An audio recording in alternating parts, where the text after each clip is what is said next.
Producido el tema de la defensa, no queremos pasar por alto una polémica que se está produciendo como consecuencia de un nombramiento que no se ha producido todavía, y es el nombramiento del director de la Defensa Nacional. Ha sonado el nombre, se ha especulado con la posibilidad de que el elegido para ese cargo en el nuevo gobierno sea el coronel en la reserva Pedro Baños, que ha estado en nuestro programa en algunas ocasiones, pero ha habido críticas muy profundas por parte de la oposición, especialmente por parte del Partido Popular. También Ciudadanos ha expresado sus dudas como consecuencia de las opiniones que ha vertido Pedro Baños sobre el papel de Rusia y sobre la necesidad de volver a establecer relaciones intensas con Rusia, que es un país, Miguel Ángel, que está sancionado por la Unión Europea por diferentes motivos: invasión de Crimea, la situación en Ucrania. En fin, que el tema es delicado, ¿no? ¿Cómo lo veis? Bueno, es complejo, ¿no? Yo creo que Pedro Baños es un realista, ¿no? Desde el punto de vista de la política internacional. A él le gustan, yo creo, los estados fuertes.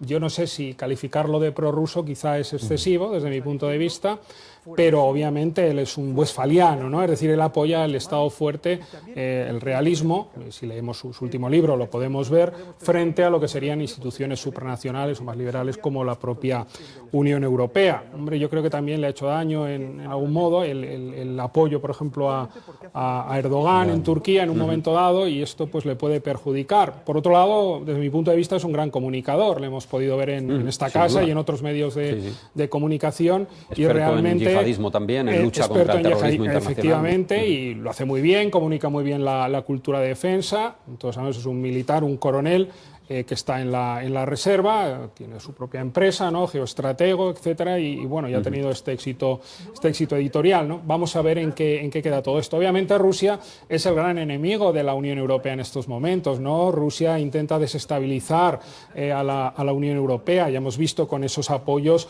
muchas veces a las extremas derechas y extremas izquierdas en distintos países, e incluso en otras ocasiones a través de las fake news o de la guerra cibernética, ¿no? De algún modo. Bueno, pues obviamente esto no gusta en la Unión Europea, esa desestabilización, pero de ahí de acusar a Baños de prorruso, pues no sé, yo tengo mis dudas en ese sentido. ¿Las tienes, Javier? Sí, yo también. Creo que, bueno, él tiene sus opiniones. Yo hay veces que no estoy de acuerdo con él, pero los análisis que hace, bueno, están argumentados. Tú puedes estar más o menos de acuerdo, pero están argumentados. Yo creo que la Guerra Fría que se vive actualmente tiene su origen en la crisis de Ucrania, en el cambio de gobierno que se produjo, la Plaza Maidán, que fue quien decidió quién gobernaba y quién no, de manera asamblearia. Y bueno, ahí la Unión Europea tiene que hacer su reflexión, porque el electorado ucraniano estaba dividido, yo diría 45-55, proeuropeos, prorrusos, dependiendo, ¿no? Sí. A partir de ahí, lo que hace Putin es absolutamente inaceptable, que es la invasión de Crimea y luego la guerra en Lugansk y en Donetsk, que es también absolutamente inaceptable, respaldando a los prorrusos de esa zona de Ucrania. Y lo que hace la Unión Europea es imponer sanciones. ¿Cuál es la respuesta de Putin?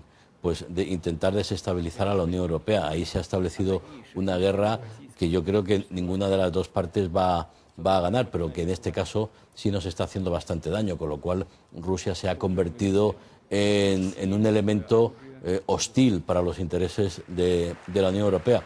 Por eso hoy ha sorprendido el primer ministro italiano respaldando la provocación, yo creo que era una provocación de Trump, pidiendo a sus socios del G7 que volvieran a readmitir a Rusia, y fueron el G8, y el primer ministro italiano lo ha apoyado. O sea que en ese sentido, cuidado, porque el tema ruso, tal y como están las cosas, puede incidir en una desunión, sobre todo por el gobierno populista extremista que hay ahora mismo en Italia. Bueno,